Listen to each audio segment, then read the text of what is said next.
আপনি ভালো করে জানেন আমরা এখানে আসতে চাইনি। আপনার অধীনস্থ স্বৈরতন্ত্র কায়েম হয়েছে, গ্রামীণ ব্যাংকের কিছু দোষর এখনো রয়ে গেছে। আমাদের অধিকার শুধু নয়, আমাদের অধিকার নিশ্চিত করে এই স্বৈরতন্ত্র মুক্ত করব। তাই আমি পরিষ্কার ভাষায় এখানে জানিয়ে দিতে চাই যে আগামী 10 দিনের মধ্যে আমাদের অধিকার নিশ্চিতকরণের লক্ষ্যে চাকরি স্থায়ীকরণের এক দফা দাবিতে যদি প্রয়োজনীয় পদক্ষেপ গ্রহণ না করেন তাহলে আমরা বৃহত্তর আন্দোলনের ঘোষণা দিয়ে আমরা রাজপথে নামবো।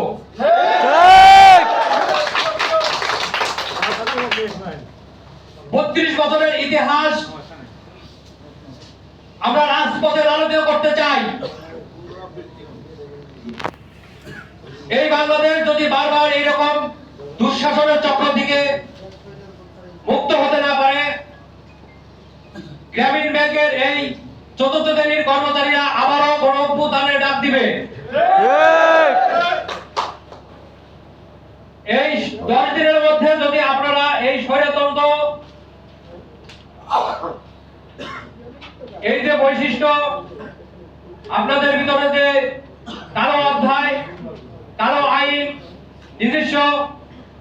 নিজস্ব ভাবে যারা আপনারা আইন কুক্ষিগত করে আমাদেরকে যেভাবে লালন পালন করেন, এই ধরনের মানসিকতা যদি আপনাদের মধ্যে থেকে দূরীকরণ না করেন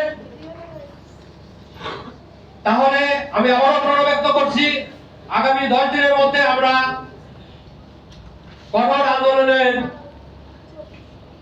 কঠোর আন্দোলন ঘোষণা করব।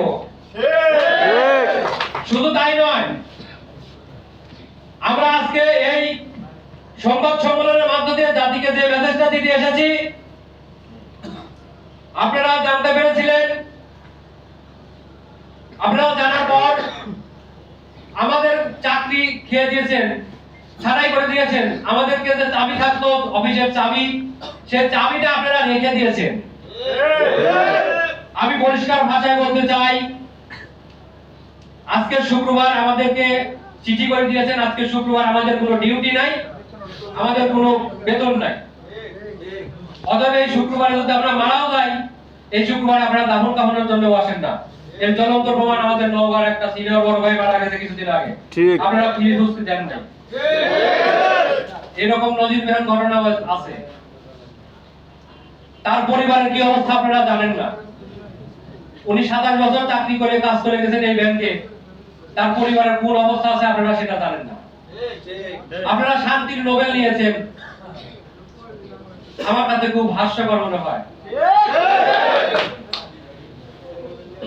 আমরা তো এখানে ফর্মালিটি মেইনটেইন করতে এসেছি, আমরা তো এখানে আসতাম না। তো যাই হোক, আজকে এই দিনের আলো শেষ হয়ে যাবে, আসবে রাত।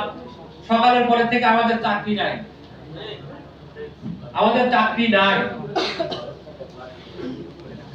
তা আমি পরিষ্কার করে বলতে চাই